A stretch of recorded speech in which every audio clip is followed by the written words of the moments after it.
I'm Gary Striegler. In one of my previous videos, I shared how I made this glued up laminated curved jamb. What I want to share in this video is how I can make a piece of paint grade trim, at least the first step, which is creating a curved blank using this jamb as my pattern. Now what I've done to this point, I laid a complete piece of MDF on this table and I put some pocket screw holes in a few places around this jamb. Of course, then I screwed it down and I took a pencil and marked around the inside, the inside edge of my jamb. Then I used a pair of scribes and I marked a line that was a good 4 inches outside the outside edge of the jamb. Now my piece of finished trim is only going to be 3 3/4 inches wide. But the challenge is I need to make an exact duplicate of this jamb pattern, but because casing trim has a 1/4 inch reveal, I need to have that exact duplicate moved back a 1/4 inch from the inside jamb. And what I'm going to do, the way I'm going to do that is using a couple of great white side router bits. And this is the trick. I wish I could say I was smart enough to say that I figured it out myself, but I think I picked this up either from Fine Home Building or Fine Woodworking. So right now, once I had marked that inside and outside edge, I took a jigsaw and I cut a little bit proud of this inside edge. I've got about an 1/8 inch reveal around that whole inside edge. Now I've also marked which side is the right hand side. You just need to pick either right hand or left hand side. And I jigsawed about an 1/8 inch inside that line, so I've got that reveal, and then I've got a little over 4 inches on the outside. The next step that I'm going to do, and this is going to make a lot of dust, I'd probably have, if I wasn't trying to make a video, I would probably have either a fan or some kind of downdraft table that I'd be working on. But this is simply a flush trim router bit. It's a 1/2 inch bit with a bearing. The bearing is going to ride on the inside of the jamb, and that's going to create an exact duplicate of this jamb profile. Of course, the jamb isn't perfect. It's not exactly the same on each side, so that's why it's important for me to keep up with what's the right side and what's the left side.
So I was taking a little over an 1/8 of an inch. Thankfully, there's a little bit of breeze blowing through the shop and moving some of that dust out of there. But now I've got a flush edge. But I need to move that back a 1/4 inch. So here's the next step. Whiteside sells a router bit set. I call it a multi-rebate set. Some people say multi-rabbit. But the set comes with one cutter with different bearings, and by changing the bearing size, you can change how much of a rebate that you get. This is set up for a 1/4 inch now because that's typically, standardly, a 1/4 inch reveal is what you want to have when your trim fits the jamb. So now I'm going to run this around. I'm cutting down about halfway through the material.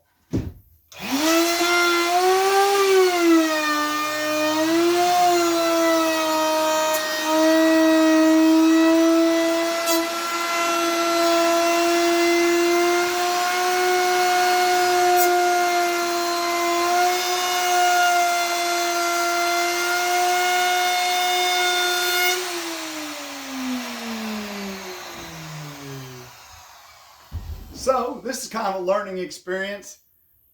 I hit a couple of those pocket screws, which is definitely not great for my router bit. What I would probably do next time is use some 1.1/8 instead of 1.25" pocket screws. I literally hit just the very, very end of them.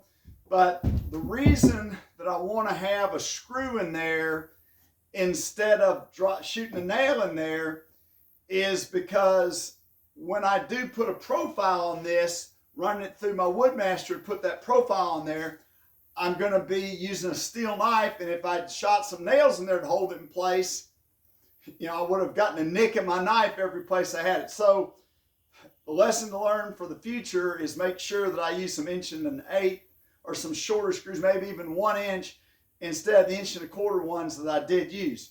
But now we've got that rebate there. The other thing I could have done too, I probably went a little bit deeper than I needed to down. I probably could have just set this little shallow.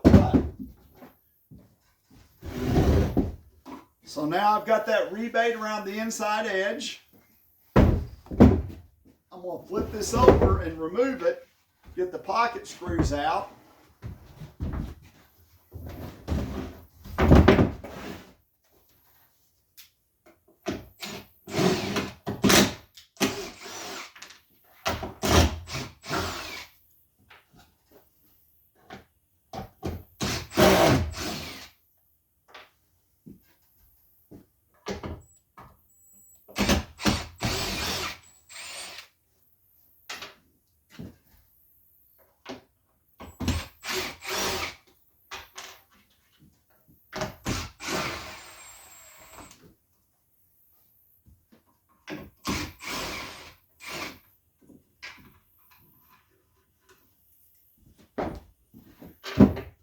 Okay, so now I'm just going to set the jamb aside,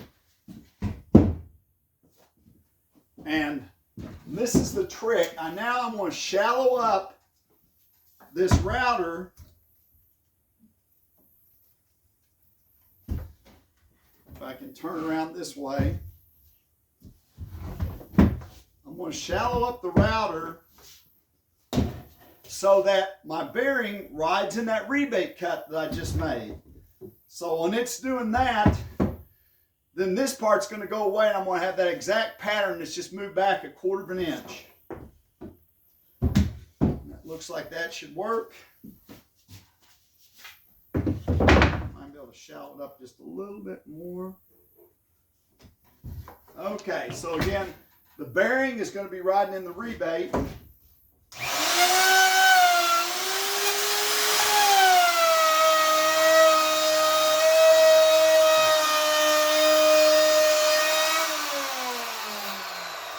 We'll stop about halfway around just so you can see. So here's the shoulder where I'm stopping, and I'm going to go on the rest of the way around, but you can see that that's basically perfectly following that rebate, so it's going to give me an exact line.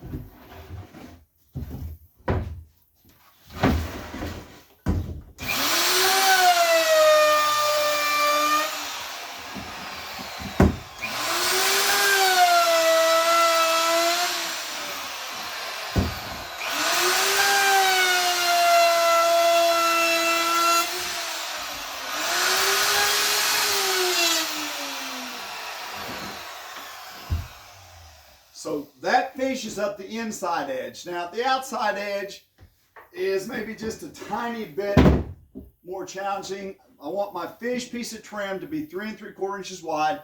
So what I'm going to do is set a pair of scribes to draw a line at 3 3/4, a good crisp line. Then I'm going to take my jigsaw and cut close to that line, but not quite to that line.